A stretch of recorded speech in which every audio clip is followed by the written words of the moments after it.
Good morning. Karma Machine Cause Effect Continuum is the title because these days anything and everything explained with a particular logic appeals to people at large. That is how even the Karma Niyama or the Karma philosophy, which is one of the easiest to understand by any of us, is also projected to you by way of a machine working so that it is easy to grasp. This perhaps in addition to my earlier video, Happy Life and Relationship Balance Sheet, if you have watched it, it would help you to get a better understanding of these karma machines working. So my request is, please go back, watch if it is not already watched, then come back to this video, please. Friends, let us now go and see what this karma machine is all about. Yes, friends, all of us want to be happy. It is clear and understandable, but it is but natural. But unfortunately, whatever is the good reason, majority of the time we are unhappy. If you just ponder little deeper into your heart to find out the reason as to why, in spite of the fact that I have all that I need to have, what makes me unhappy, you will come to know of the fact that the root cause for all the unhappiness is the ego-based I, which is represented for purpose of this video by way of a lowercase I. So this is an egoistic I. I am this, I am that, I have read, I am male, I am female, I am rich, I am poor. All that illusory egoistic I is represented by way of a lowercase I. Obviously, this means that there is another I yet, which is represented by way of an uppercase I, which is the true I, Satchidananda, the all-inclusive, the substratum of all. If one dwells deeper into one's day-to-day experiences, as Socrates said, the unexamined life is not worth living. If you start examining your life on a day-to-day basis, over a period of time, you will come to definite conclusion that apart from this so-called illusory lowercase I, ego-based I, there is one which all-inclusive I, and I am in reality that I, that capital I. If once you come to that understanding, everything becomes all right for you. And in spite of the fact that you're not going to be a changed person, but your attitude towards life, your approach towards life, your understanding of the life principle changes, and it gives a different perception altogether, and you will continue to be happy in spite of the hurdles. We have the will. The person who is ignorant and who don't know and who continues to deal with the lowercase I has to necessarily react or respond to any situation with two different answers. One, no, another, yes. He opts for the choices based on the ego-based I. On the contrary, such of us who shift over a period of time by experience from the lowercase I to the uppercase I will necessarily have the relief, and also our answers in any given situation is the only one answer, that is yes. Because we know for sure we are responsible for our life. It is my choice, and all that is happening is for my good. Although I may not be able to immediately understand why it is happening this way, I am sure of one thing, that this is for my good.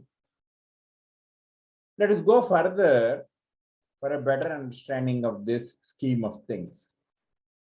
You see here a sack full of unfructified seeds is shown in this picture on top of one's head.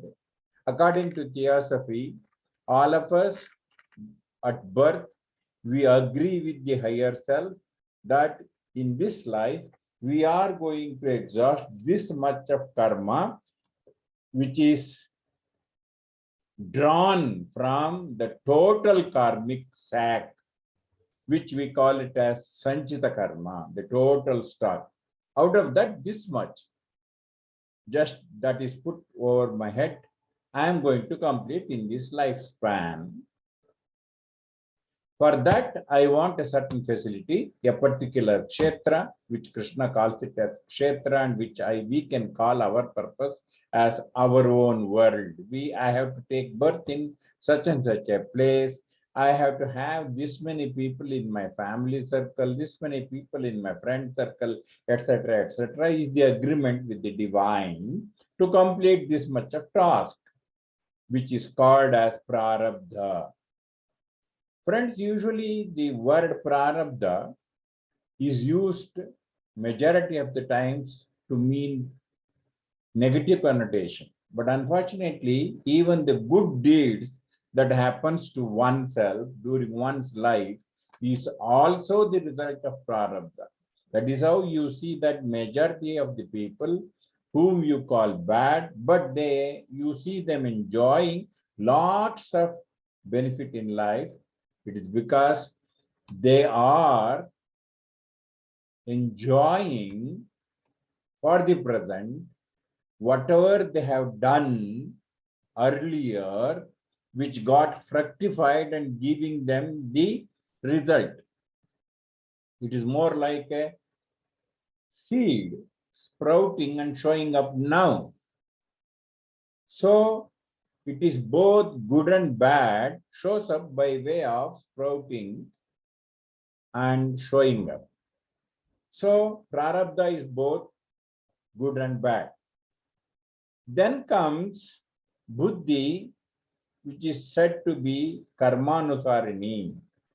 That is how perhaps it is a common experience of all the senior people or all the people who are into the counseling and things like that, that in spite of the fact that they tell what is right and wrong, majority of the people do not listen to such because their buddhi is predominantly driven by their prarabdha, a particular prarabdha which needs to be exhausted, doesn't allow them to escape that exhausting that particular prarabdha. That is how they don't listen to the counseling. So that is buddhi karmanusarani. Then comes, as I told you earlier, we will get a particular world, which I call it as my world, and Krishna calls it as kshetra in Bhagavad Gita. I have born in a particular place. I have particular set of people as my family members inside and also outside circle, whom I call as family members as helping hands, irrespective of the fact that ostensibly they may appear to be hostile to you. That very role of hostility is to help you to straighten up your prarabdha. Understand that. In that sense, they are your friends. They have agreed to play that role. Imagine for a minute, if only Duryodhana were not to play that role, the Dharmaraya would not have got his name. That is a role allotted to him. He was true to his role.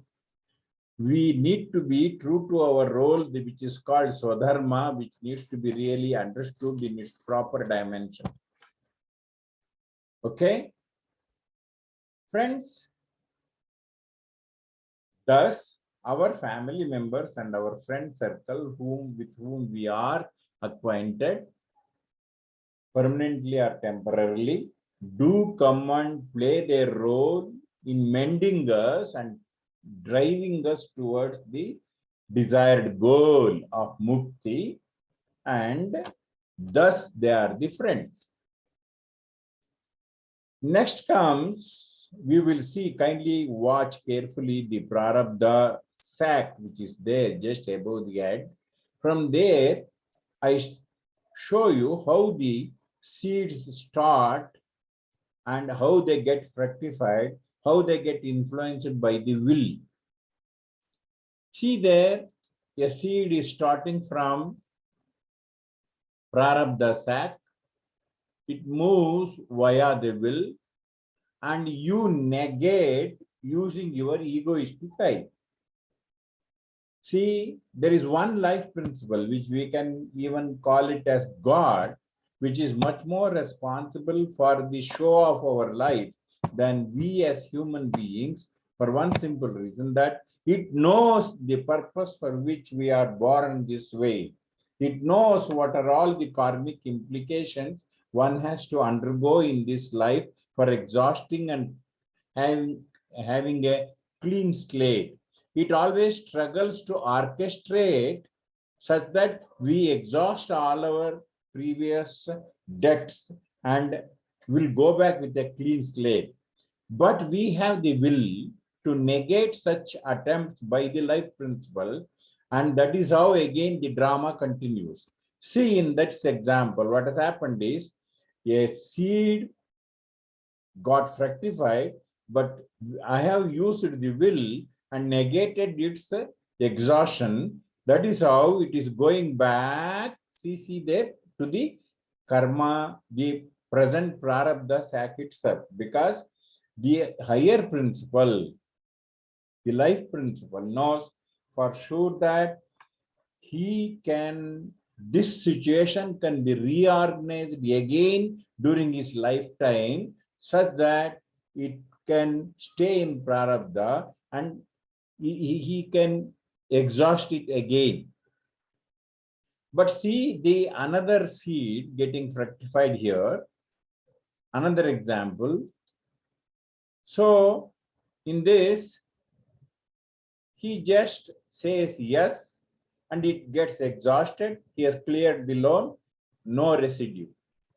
Go to next seed, seed comes, he again negates its clearing. The debt continues. It not only continues, but also goes to the sanchita itself. Why it is so? One goes to prarabdha, another goes to sanchita. That which comes to sanchita are such of the stocks which the life principle per se knows for sure that in this life, again, it is not possible to orchestrate or organize the same situation. That is how it has to be necessarily in the future janmas, future lives. That is how it goes to sanchita. Thus, see, such of those which has gone to sanchita will be picked up again by me in my next janma for exhaustion. This is called karma machine, my dear friends. My request is kindly watch this for 1 or 2 times more so that you will have a better understanding. And if you have any questions in spite of your seeing it for more than 1 time, please do not hesitate to put your comments in the comment box so that I will be able to attempt and answer your queries. Thanks for watching. Have a nice day.